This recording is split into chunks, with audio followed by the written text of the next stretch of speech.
శ్రీ గురుభ్యో నమ. శ్రీ మహాగణాధిపతయే నమ. మనం చేసేటువంటి ఒక మాస ఫలితాల ప్రయాణంలో కుంభరాశిలోకి వస్తున్నాం. ఈ జూలై నెలలో అంటే జూలై 1వ తారీఖు నుంచి జూలై 31 తారీఖు వరకు కనుక కుంభరాశి వారికి కనుక చూసినట్టయితే ఈ నెలలో వారికి విశేషమైన ఒక భయం ఏర్పడుతూ ఉంటుంది. మిత్రులతో ఎవరు నా మిత్రులు సొంత వారని చెప్పి మంచి మిత్రులతో ఉంటున్నారో వారితో విరోధం ఏర్పడేటువంటి ఒక ఆస్కారం ఉంది. అనారోగ్యం ఏర్పడుతూ ఉంటుంది. కాబట్టి ఈ కుంభరాశి వారు ఈ జూలై నెలలో జాగ్రత్తగా ఉండడం మంచిది. ఇక మొదటి వారం కనుక చూసుకున్నట్టయితే అనుకోని ఆపదలు రావడము, గౌరవ హాని,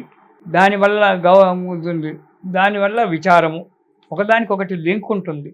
ఆపదలు రావడం వల్ల చేసే పని సక్రమంగా చేయకపోవడం వల్ల గౌరవం హాని కలుగుతుంది. మన కీర్తి ప్రతిష్టలు దెబ్బతింటాయి. అంతేకాకుండా దానివల్ల మనసులో ఎప్పుడు విచారం ఉంటుంది.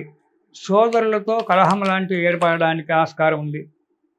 సోదరులు తోడబుట్టిన వాళ్ళ వల్ల ఇటు తమ్ముళ్ళే కావచ్చు, చెల్లెళ్ళే కావచ్చు, ఆస్తిపాస్తుల విషయంలోనే కావచ్చు, దానివల్ల విరోధం జరిగేటువంటి ఒక పోట్లాటలు జరిగేటువంటి ఒక ఆస్కారం ఏర్పడుతూ ఉంటుంది మొదటి వారంలో కుంభరాశి వారికి.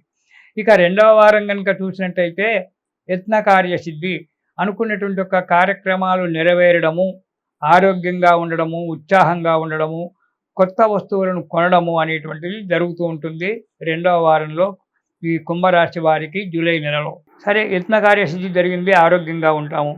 అయితే మొదటి వారంలో వచ్చినటువంటి ఒక కొన్ని సమస్యలు ఈ రెండవ వారంలో పరిష్కారం అయిపోయి మనకు సుఖ సంతోషాలను లభింపజేస్తాయి.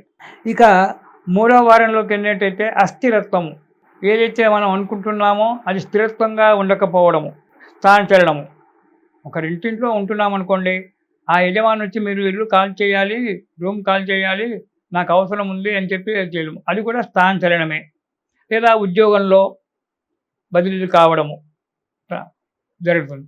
అపకీర్తి, ధన ధన ధన వ్యయము, ధన నష్టము, ఇలాంటివి జరగడానికి మూడవ వారంలో ఉంది. వాటికి సిద్ధంగా ఉండండి.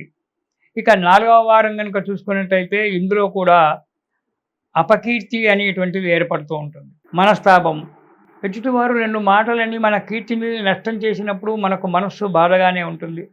దానివల్ల మనస్తాపం వల్ల రోగ భయము. మనస్సు ఎప్పుడైతే నిర్భరంగా లేకపోతుందో దానివల్ల అనారోగ్యం ఏర్పడుతుంది. మనస్సుకు అనారోగ్యానికి దగ్గరి బంధుత్వం ఉంది. మనస్సు ఎప్పుడైతే గట్టిగా ఉంటుందో అప్పుడు రోగం అనేటువంటిది దగ్గరికి రాదు, అది దూరంగానే వెళ్ళిపోతుంది. మనస్సు నిబ్బరంగా లేక సదా విచారంలో ఉన్నప్పుడు మాత్రం రోగాలు ఒకదానికొకటి దగ్గరికి వస్తూ ఉంటాయి. కాబట్టి ఆ మనోధైర్యాన్ని పోడగొట్టుకోకండి. బంధుమిత్రులతో విరోధం కూడా ఏర్పడవచ్చు, వృధా సంచారం లాంటివి కలుగుతూ ఉంటాయి. ఇలాంటివన్నిటిని కూడా తప్పించుకోవడానికి మీరు ప్రయత్నం చేయండి. కుంభరాశి వారు ఏదో జరుగుతుంది అనేటువంటి ఒక బాధను మర్చిపోండి. సదా నామస్మరణ చేయడానికి ప్రయత్నం చేయండి. నేను చెప్పేది ఒకటే, ఎవరికి చెప్పినా ఒకటే చెప్తుంటాను నేను మనస్సుగా. నా దగ్గరికి వచ్చేటువంటి వారందరికీ కూడా ఎప్పుడు మనస్సులో మీరు ఏ ఆచారాలు నియమాలు అవసరం ఉండలేవు. నిరంతరం నామస్మరణ అలవాటు చేసుకోండి, సాధన చేయండి.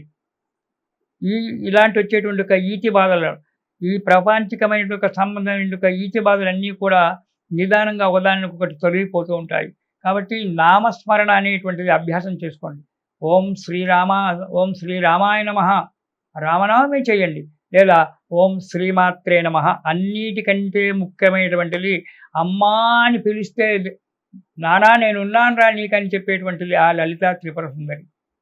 కాబట్టి నిరంతరం ఎప్పుడు సమయం దొరికినా అప్పుడు నియమనిష్టలు, ఆచార వ్యవహారాలు ఏమీ లేవు.